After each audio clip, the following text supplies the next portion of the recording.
The moment the war in Europe ended, the streets filled with jubilant crowds, smoke cleared from ruined cities, and soldiers began to disarm. An invisible shadow descended across the liberated lands. Victory was not the end for everyone. For hundreds of thousands, freedom was a fleeting illusion, a cruel joke whispered by fate. In the camps scattered across Germany, Austria, and Italy, displaced persons huddled in makeshift shelters, their eyes weary, bodies emaciated, and spirits frayed from years of conflict. These were men and women who had survived the horrors of the Eastern Front, labor camps, or forced conscription under the Nazis, and yet the promise of liberation brought little comfort. Unknown to most, a decision made far away, in the palatial halls of Yalta, would soon consign them to a fate as terrifying as the war they had just endured. In February 1945, as the war neared its conclusion, the leaders of the Allied powers Franklin D. Roosevelt, Winston Churchill, and Joseph Stalin met in Crimea to shape the post-war world. The Yalta Conference was meant to secure peace and stability, but for the displaced millions of Eastern Europe, it became the blueprint for betrayal. One of the critical agreements was that all Soviet citizens liberated from German captivity or found in Western-controlled territories were to be returned to the USSR. On paper, it was a political compromise to ensure Soviet cooperation and post-war order. In reality, it was the start of one of the most harrowing forced repatriation operations in history, later known as Operation Keelhaul. For those affected, it would mean returning to a homeland that considered them traitors, collaborators, or enemies of the state. The displaced persons included a wide spectrum of people: former Soviet soldiers who had been captured or had surrendered, civilians who had fled famine and occupation, and laborers who had been forcibly conscripted into German factories. Many had survived unimaginable hardships, only to discover that their so-called liberation by Allied forces was temporary. The Allied governments, particularly Britain and the United States, were faced with an ethical dilemma. On one hand, they had the agreement with Stalin; on the other, they were confronted with human beings who clearly did not wish to return, knowing that their repatriation could result in imprisonment, torture, or execution. Yet, geopolitical considerations took precedence over moral judgment, and plans for forced repatriation began quietly, with bureaucratic precision. In the weeks following Germany's surrender, displaced persons camps swelled with new arrivals. Soldiers who had fought on the Eastern Front returned with nothing but the clothes on their backs, many unable to speak their own languages after years of captivity or labor abroad. Civilians, some as young as children, had been uprooted from farms and towns, enduring starvation, disease, and violence. Relief agencies provided food, clothing, and shelter, but the looming threat of repatriation cast a pall over every distribution. Rumors spread through the camps like wildfire, whispers of trains bound eastward, of soldiers taken away in the dead of night, of the grim fate awaiting anyone returned to Soviet authority.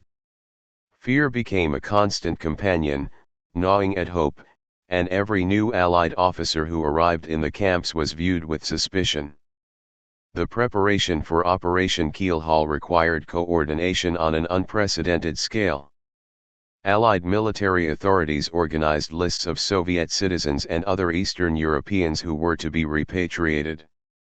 Trains, trucks, and guarded convoys were readied, and camp administrators were instructed to enforce compliance.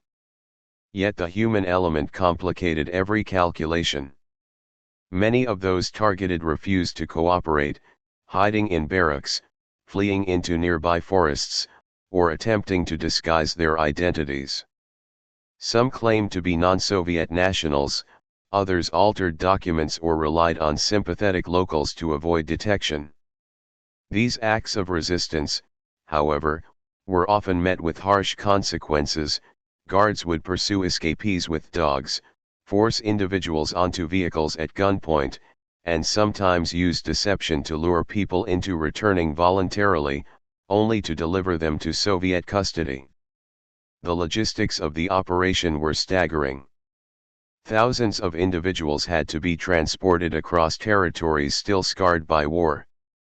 Rail lines, often damaged or unreliable, had to be repaired and secured. Officers and soldiers tasked with the operation were under immense pressure, balancing orders with their own consciences. Some tried to minimize suffering where possible, allowing families to stay together, providing minimal food and blankets during transport, but the sheer scale of the operation made compassion a secondary concern. For those being moved, the journey was terrifying, crammed into overcrowded rail cars, deprived of basic necessities, and facing an uncertain fate. Many understood, before even reaching the Soviet-controlled areas, that their lives could be destroyed upon arrival. The psychological impact on the displaced persons was immediate and profound. Soldiers who had survived brutal winters on the Eastern Front or the hellish conditions of Nazi labor camps now faced a different kind of terror, betrayal by those they had fought alongside or trusted to be liberators. The feeling of abandonment was pervasive. The Allies had won the war, yet these individuals were being handed over to the very regime they had fled. Families were torn apart as parents tried to shield children, siblings clung together for comfort, and individuals struggled to maintain composure in the face of mounting fear. The camps, once a place of temporary relief, became holding pens of anxiety and despair, each day bringing them closer to an inevitable and unknown doom. Resistance was not only physical but also emotional. People shared warnings in hushed tones, organized secret meetings to plan escape, and offered each other solace in stories, letters, and prayers. Some refused to board trains voluntarily, requiring armed guards to enforce compliance. Others tried to negotiate, offering cooperation or labor in exchange for delay, hoping to outlast the political will behind repatriation. Yet the machinery of Operation Keelhaul was relentless, guided by political agreements and bureaucratic efficiency. Individual acts of defiance, though courageous, were often overwhelmed by the scale of the operation, leaving only small islands of resistance in a sea of coercion. As trains began moving eastward, the human drama intensified. Soldiers and civilians alike stared out of barred windows, watching landscapes pass by, aware that each mile brought them closer to uncertainty and potential death. Guards patrolled the cars, barking orders, while the whispers of others in the same situation created an atmosphere of shared fear.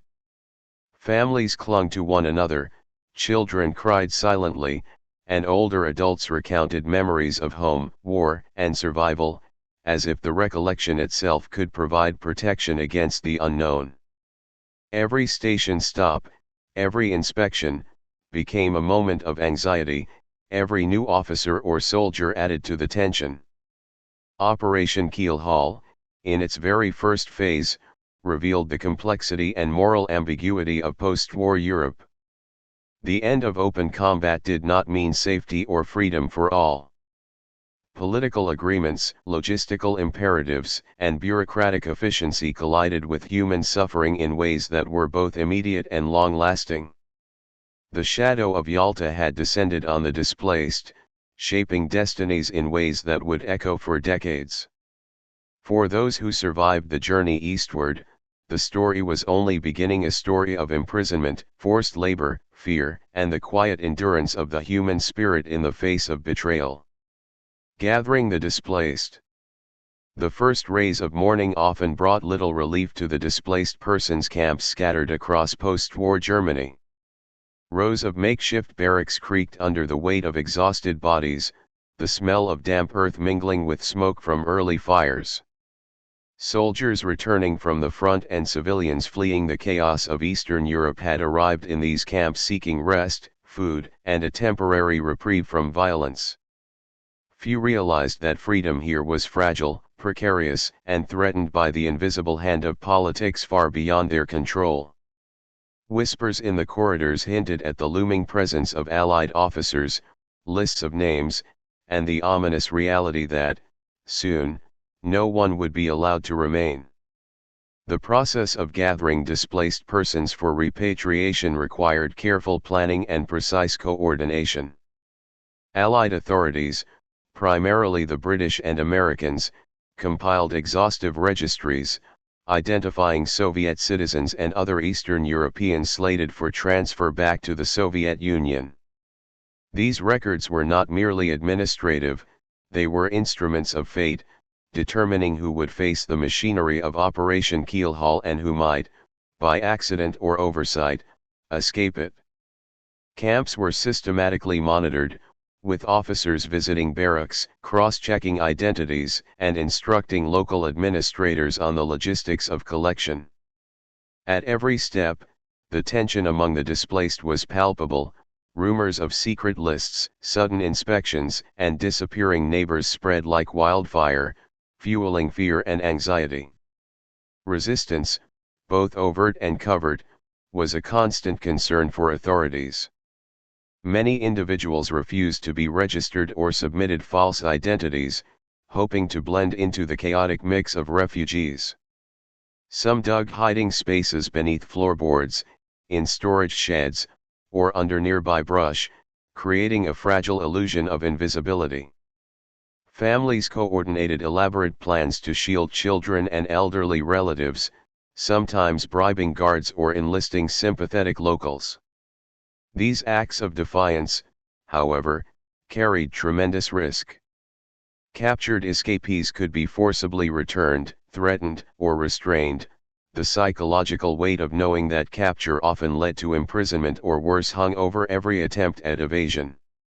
Camp life itself was already a test of endurance. Food rations were meager, sanitation limited, and the winter cold penetrated thin barracks. Displaced persons lived among strangers, often speaking different languages, navigating unfamiliar customs, and wrestling with trauma from years of war. The arrival of Allied officers to conduct registrations and prepare for repatriation only intensified the stress. Soldiers were summoned from their makeshift quarters, civilians called to queues for identity checks, and the air buzzed with a mixture of anticipation and dread. In these moments, silence or hesitation could attract suspicion, while compliance offered no guarantee of safety. Deception was another tool employed by authorities, often presented as a means to reduce panic. Notices about voluntary relocation or resettlement programs were issued, sometimes accompanied by small comforts like blankets, food, or clothing. Officers emphasized the supposed benevolence of returning home, painting the process as orderly, humane, and necessary. For those who had suffered under forced labor or imprisonment, the words rang hollow.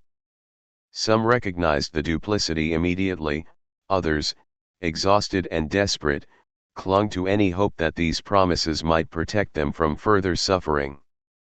In truth, the veneer of kindness often masked the underlying coercion, and the line between voluntary and forced compliance blurred in the minds of those affected. Coordination between military units, camp administrators, and Soviet liaisons required logistical precision.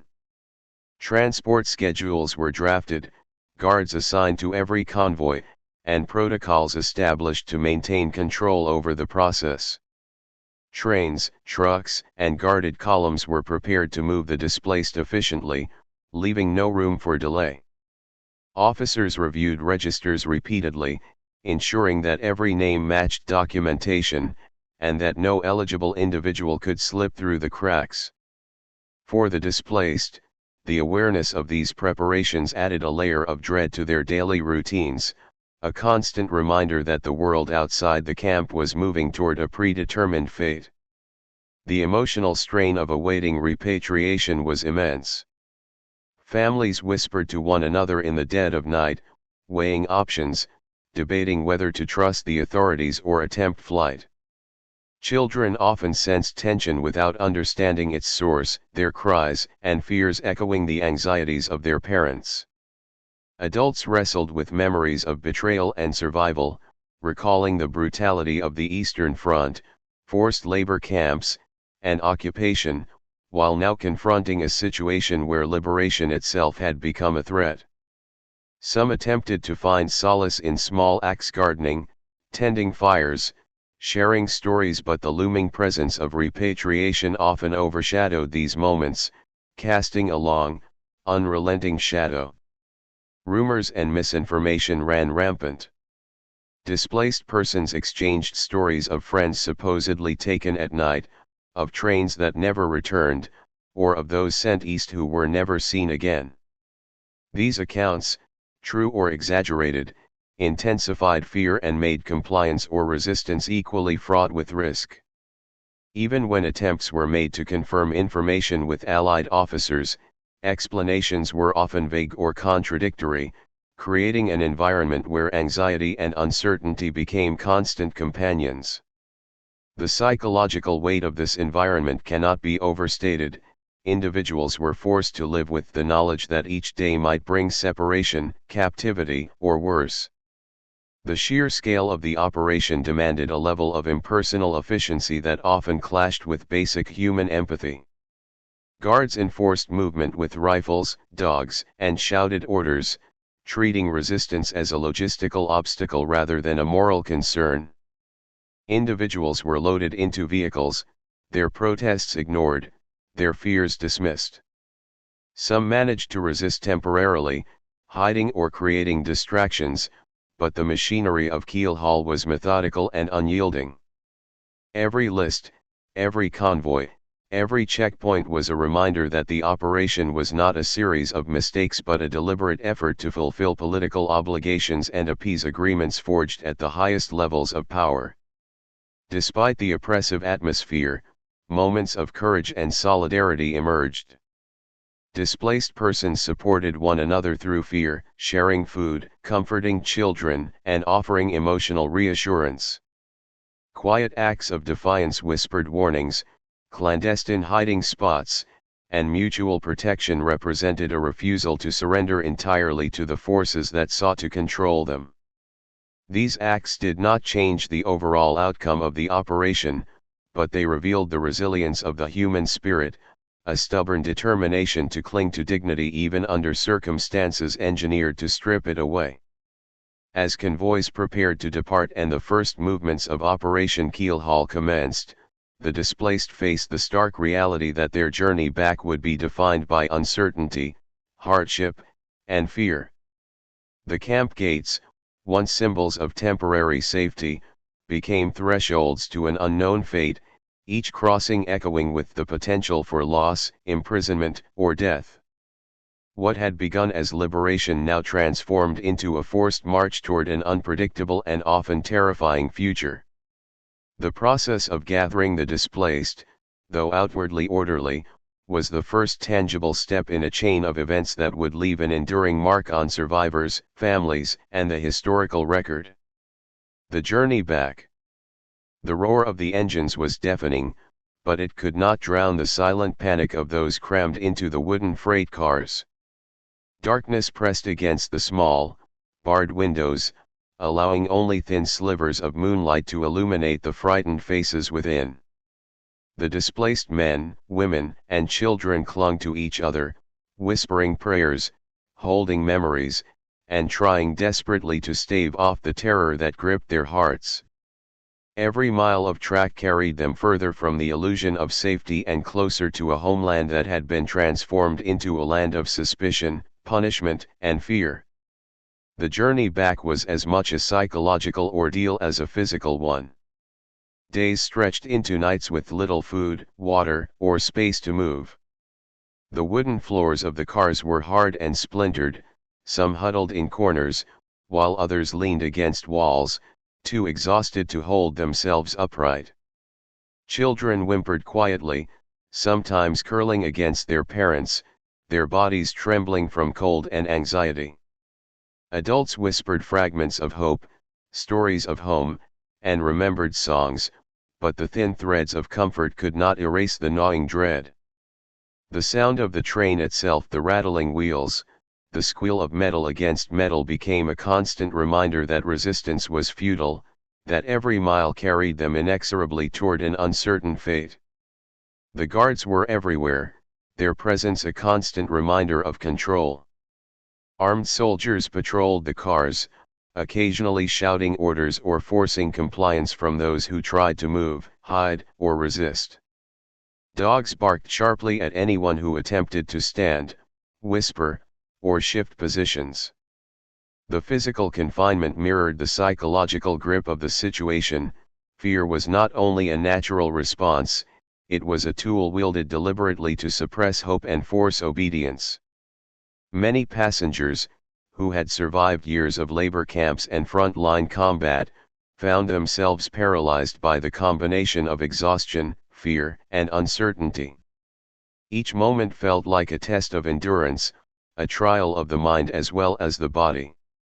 As the journey continued, the collective anxiety of the passengers created its own atmosphere, thick and almost tangible.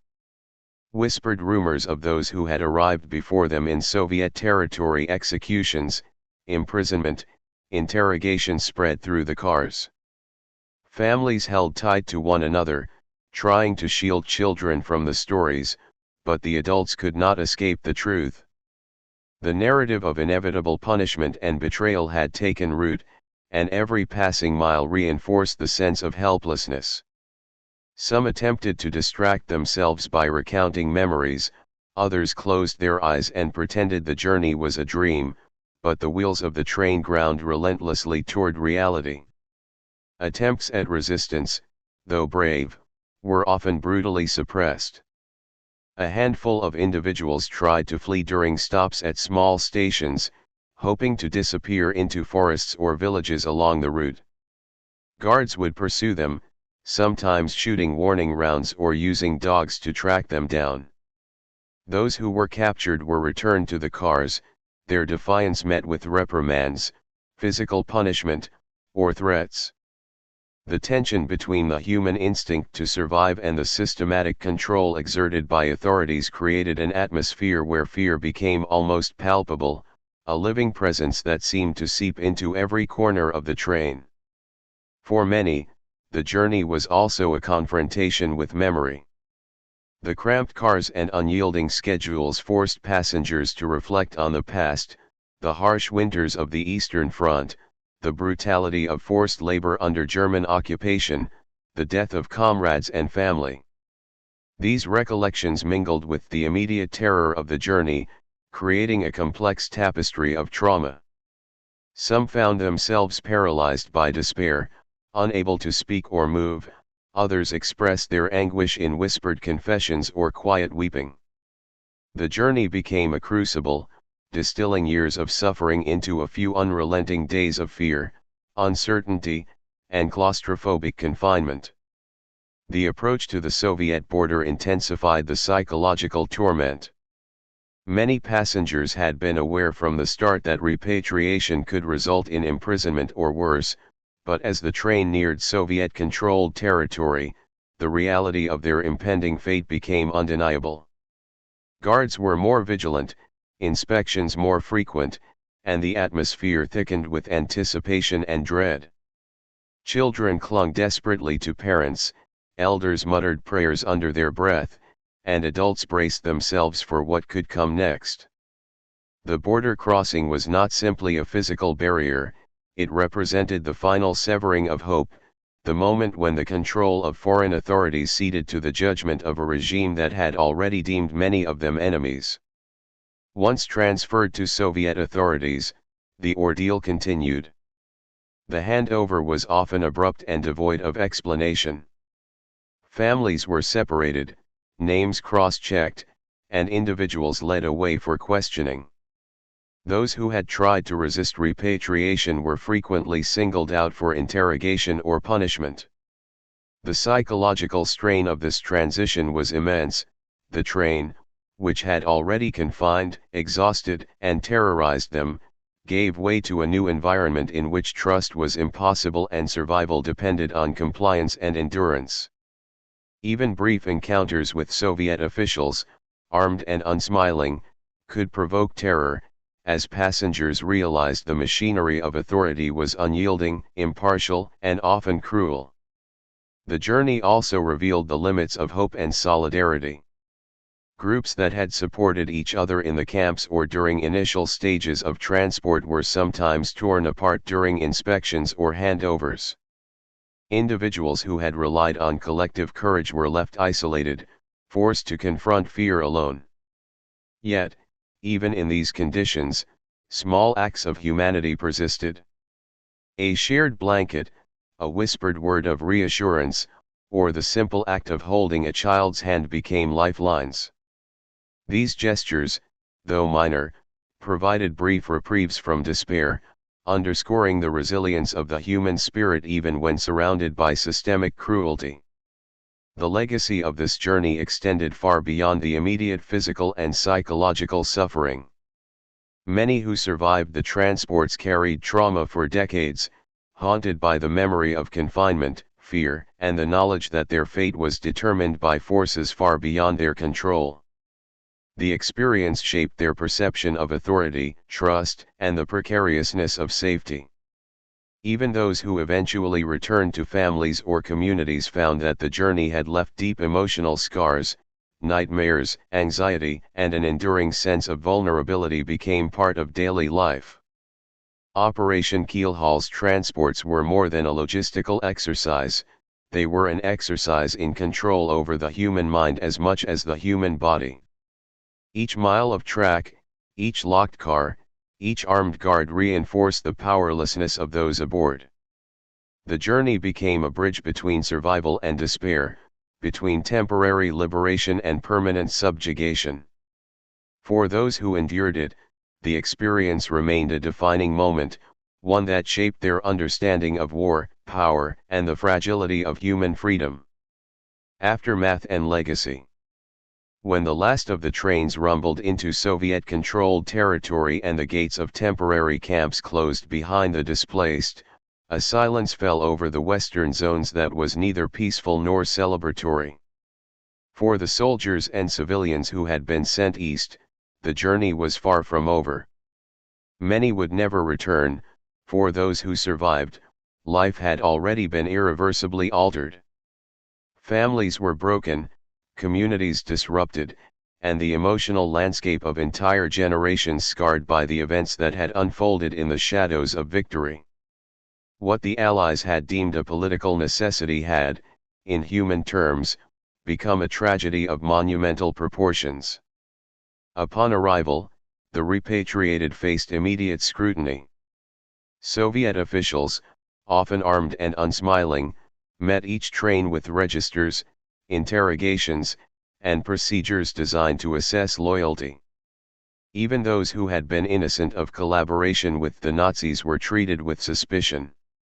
Former prisoners of war were questioned about their time in German captivity, civilians about their movements and associations during the occupation, and laborers about compliance with forced work programs.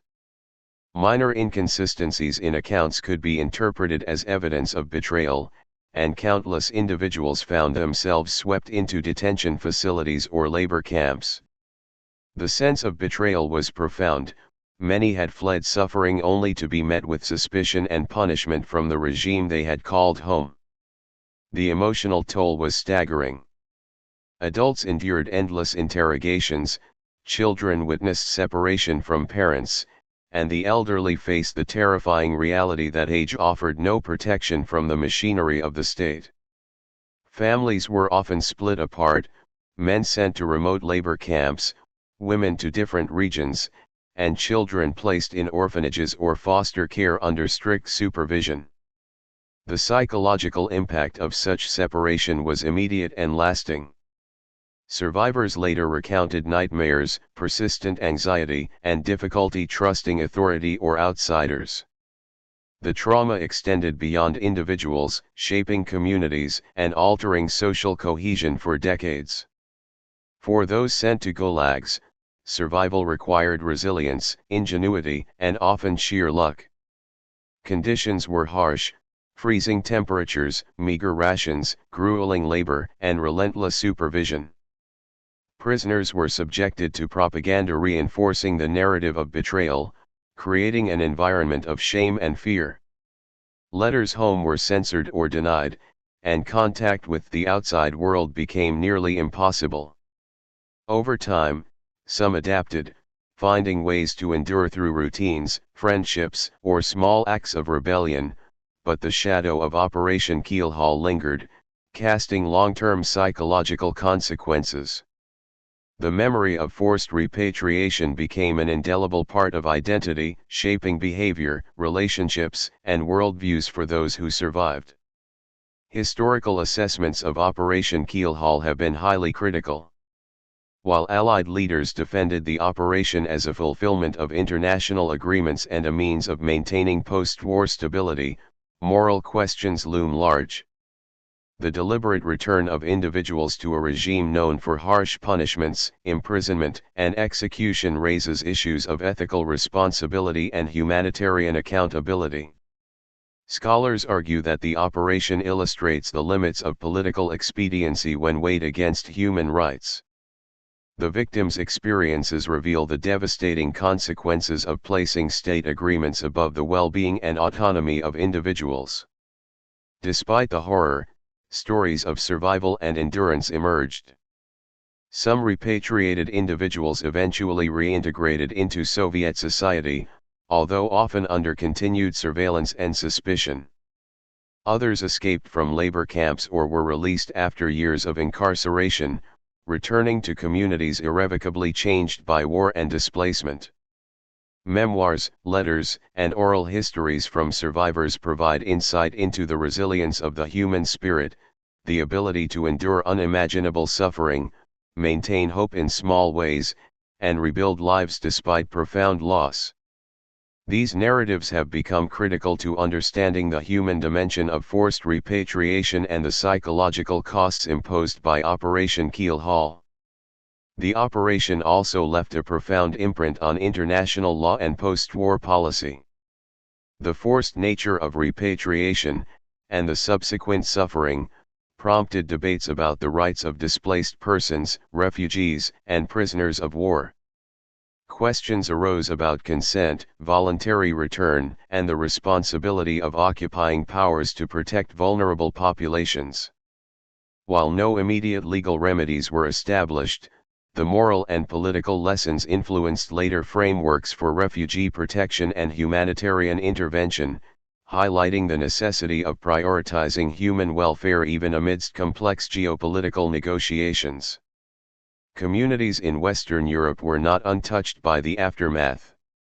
Many local populations witnessed the transfers, sometimes assisting with food, shelter, or escape, other times participating in the logistics of enforcement. The experience left ethical and emotional scars, particularly for those who grappled with complicity, obedience, or helplessness in the face of systemic coercion.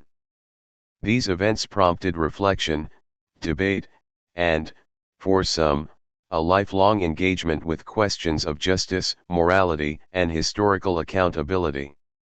The long-term consequences for survivors' families were equally profound. Children of repatriated parents often grew up with stories of fear, secrecy, and absence, learning of parental suffering only in fragmented narratives. Communities reconstructed after the war were shadowed by memories of betrayal, forced separation, and the uncertainty of survival. Cultural memory preserved these experiences, and in some cases, local histories, memoirs, and commemorations kept the story alive as a cautionary tale about the cost of political compromise on human lives. Operation Keelhaul's legacy also extends to contemporary discussions of ethics in international relations. It demonstrates the tension between political agreements and individual rights, the dangers of prioritizing expediency over human welfare, and the psychological consequences of coerced compliance.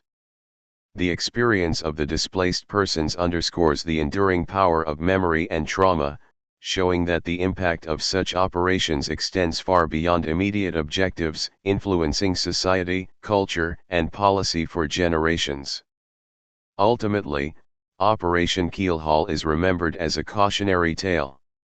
It illustrates the perils of using human lives as bargaining tools in geopolitical negotiations and highlights the resilience of those who survived unimaginable circumstances.